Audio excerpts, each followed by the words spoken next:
After my daughter passed, I didn't have a career anymore. The details of the 24/7 caregiving you've given over the past 20 years, there's not a job title. What have you done in other people's minds? How can I describe that without making it a depressing conversation?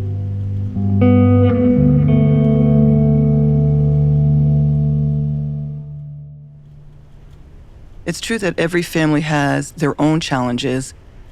Mine was the care of a beautiful, young, intelligent, funny daughter that could early on not hold a pen or a fork. Went from running as a toddler to a walker in first grade to a wheelchair in fourth grade. It wasn't until she probably started elementary school that I realized that, this is a full-time caregiving job.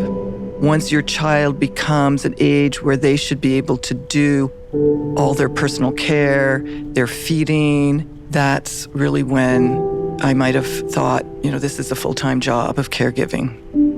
Like any person, you want your child to be as independent as possible.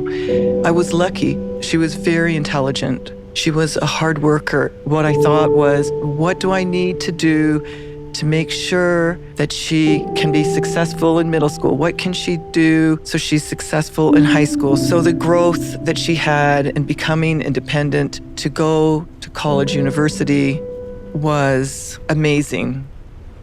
With the disease that my daughter had, it was generally accepted that she may live into her mid-20s, although there were some cases of people living into their 50s. And of course, that's what always buoyed us and gave us hope. She passed away at the age of 21. After caregiving that first couple months, those lonely moments, those empty times were very difficult.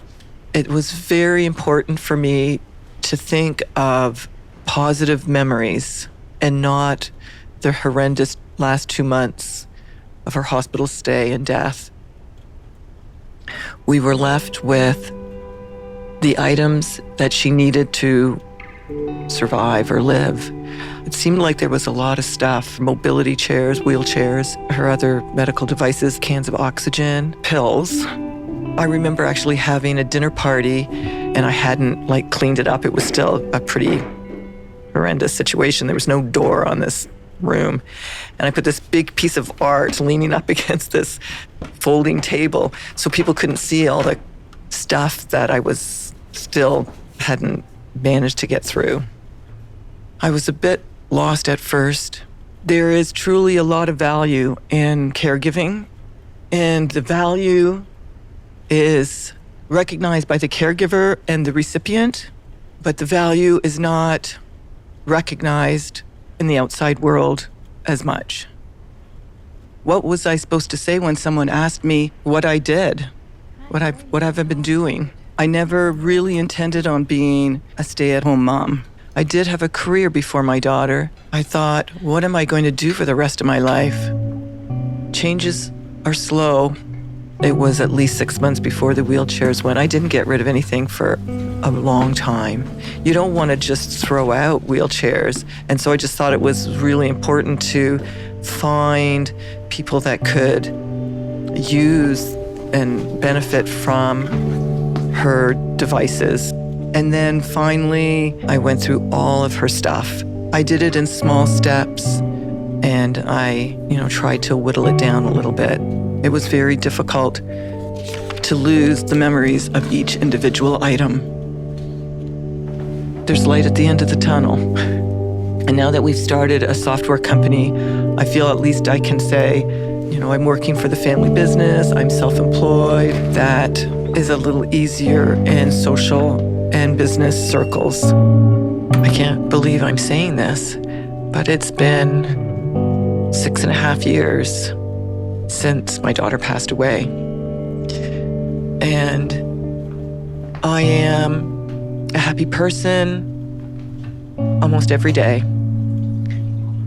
Life is, 98% good. I have a purpose. I feel settled. I still have friends who text me on my daughter's birthday. It's nice for people to remember her, how wonderful my daughter had been, how successful my daughter had been, recognize the effort that a caregiver had given to the person they were caregiving.